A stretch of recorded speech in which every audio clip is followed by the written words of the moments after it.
Salon glass door ಅನ್ನು ಒಡೆದು robbery ಮಾಡಿರುವಂತಹ ಘಟನೆ ಬೆಂಗಳೂರು ಉತ್ತರ ತಾಲೂಕಿನ ಲಕ್ಷ್ಮೀಪುರದಲ್ಲಿ ನಡೆದಿದೆ. ಚಂದನ್ ಎಂಬಾತನಿಗೆ ಸೇರಿದ ಸ್ಪಿನ್ ಸಲೂನ್ ನಲ್ಲಿ ಕೃತ್ಯ ನಡೆದಿದೆ. ಕ್ಯಾಶ್ ಬಾಕ್ಸ್ ನಲ್ಲಿದ್ದ 50,000 ರೂಪಾಯಿ ಹಣವನ್ನ ಕದ್ದು ಕಳ್ಳರು ಎಸ್ಕೇಪ್ ಆಗಿದ್ದಾರೆ.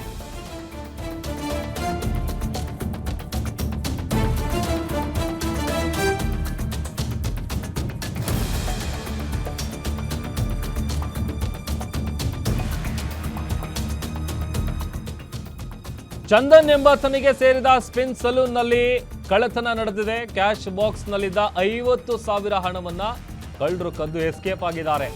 ಖತರ್ನಾಕ್ ಕಳ್ಳರ ಕೈ ಚಳಕ ಸಿಸಿ ಕ್ಯಾಮೆರಾದಲ್ಲಿ ಸೆರೆಯಾಗಿದೆ.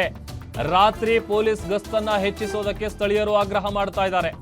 ಮಾದನಾಯಕನಹಳ್ಳಿ ಪೊಲೀಸ್ ಠಾಣೆಯಲ್ಲಿ ಪ್ರಕರಣ ದಾಖಲಾಗಿದೆ. ಬೆಂಗಳೂರು ಉತ್ತರ ಲಕ್ಷ್ಮೀಪುರದಲ್ಲಿ ನಡೆದಿರುವಂತಹ ಘಟನೆ ಇದು. ಸ್ಪಿನ್ ಸಲೂನ್ ನಲ್ಲಿ ಗ್ಲಾಸ್ ಡೋರ್ ಅನ್ನ ಒಡೆದು ಒಳನುಗ್ಗಿದಂಥ ಖದೀಮರು ಕ್ಯಾಶ್ ಬಾಕ್ಸ್ನಲ್ಲಿದ್ದಂಥ 50,000 ರೂಪಾಯಿ ಹಣವನ್ನು ದೋಚಿ ಎಸ್ಕೇಪ್ ಆಗಿದ್ದಾರೆ. ಅದು ಅಲ್ಲೇ ಇದ್ದಂಥ CCTVಯಲ್ಲಿ ಕಳ್ಳರ ಕೃತ್ಯ ಸೆರೆಯಾಗಿದೆ.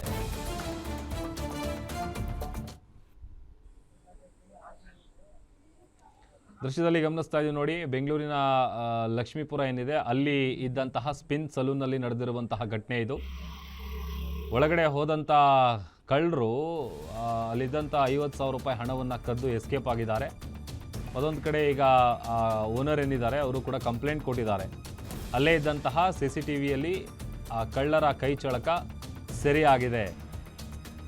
ಬೆಂಗಳೂರು ಉತ್ತರ ತಾಲೂಕಿನ ಲಕ್ಷ್ಮೀಪುರದಲ್ಲಿ ಘಟನೆ ನಡೆದಿದ್ದು ಮಾದನಾಯಕನಹಳ್ಳಿ ಪೊಲೀಸ್ ಠಾಣೆಯಲ್ಲಿ ಪ್ರಕರಣ ಕೂಡ ದಾಖಲಾಗಿದೆ. ಈಗ ಕಳ್ಳರನ್ನು ಅರೆಸ್ಟ್ ಮಾಡೋದಕ್ಕೆ ಪೊಲೀಸರು ಬಲೆಯನ್ನು ಬೀಸಿದ್ದಾರೆ. ನೋಡಿ, ಒಳಗಡೆ ಬರ್ತಾ ಇರುವಂಥ ಸಂದರ್ಭ ಗಮನಿಸ್ತಾ ಇದ್ದೀವಿ. ಒಂದು ಹೊರಗಡೆ ಎಂಟ್ರೆನ್ಸ್ ಏನಿದೆ, ಗ್ಲಾಸ್ ಡೋರ್ ಇದೆಯಲ್ಲ, ಅದಾದಮೇಲೆ ಅಲ್ಲಿಂದ ಒಳಗಡೆ ಬರ್ತಾ ಇದ್ದಾಗೆ ನೇರವಾಗಿ ಕ್ಯಾಶ್ ಬಾಕ್ಸ್ ಏನಿರುತ್ತೆ ಅಲ್ಲಿ ಇಟ್ಟಿದ್ದಂತಹ 50,000 ರೂಪಾಯಿ ಕ್ಯಾಶನ್ನು ಕದ್ದು ಅಲ್ಲಿಂದ ಎಸ್ಕೇಪ್ ಆಗಿದ್ದಾರೆ. ಆಮೇಲೆ ಕಂಪ್ಲೀಟಾಗಿ ಎಲ್ಲೂ ಕೂಡ ಗೊತ್ತಾಗಬಾರ್ದು ಆ ಥರದೊಂದು ಬಟ್ಟೆನ ಹಾಕ್ಕೊಂಡು ಬಂದಿರೋದು. ಫೇಸಿಂದ ಹಿಡಿದು ಶೂಸ್ವರೆಗೂ ಕೂಡ ಎಲ್ಲೂ ಸುಳಿವು ಗೊತ್ತಾಗಬಾರ್ದು ನಾನೇ ಅಂತೇಳಿ ಅಂತ ಆ ಕಳ್ಳ ತನ್ನ ಕೈ ಚಳಕ ತೋರಿಸಿದ್ದಾನೆ. ಅದು ಅಲ್ಲೇ ಇದ್ದಂಥ CCTVಯಲ್ಲಿ ರೆಕಾರ್ಡ್ ಆಗಿದೆ.